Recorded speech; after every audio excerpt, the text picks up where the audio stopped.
Tu n'as pas compris comment multiplier des fractions? T'inquiète, je t'explique.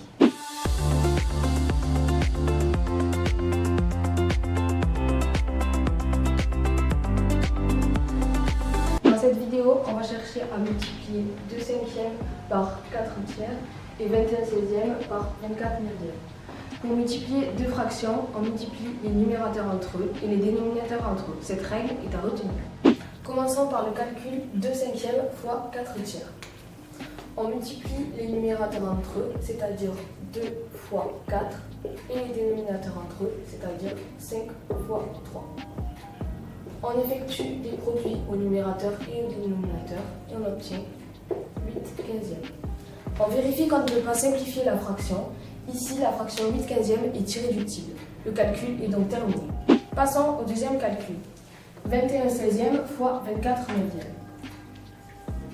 On multiplie les numérateurs entre eux, c'est-à-dire 21 fois 24, et les dénominateurs entre eux, c'est-à-dire 16 fois 9. On se rend compte que les calculs vont être plus compliqués que dans le cas précédent. On pourra éventuellement s'aider d'une calculatrice.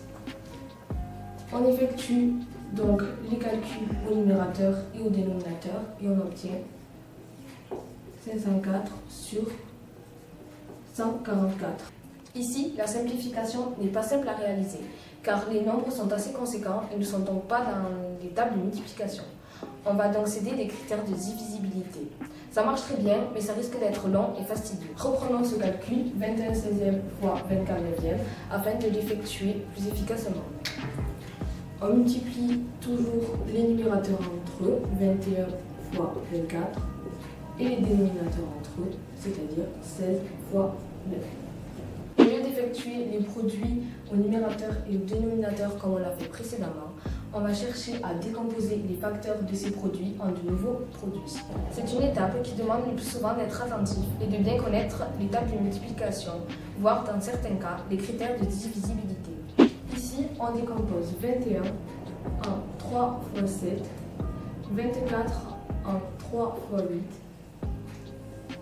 ainsi que 16 en 2 fois 8 et 9 en 3 fois 3. À partir de la décomposition obtenue au numérateur et au dénominateur, on peut donc simplifier par 3, par 8 et à nouveau par 3. On obtient donc comme résultat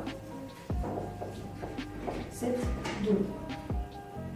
Cette demi est une fraction irréductible. Avec cette méthode, on parvient en général à un résultat sous forme de fraction irréductible. J'espère que maintenant tu sais multiplier des fractions. À bientôt dans une nouvelle vidéo.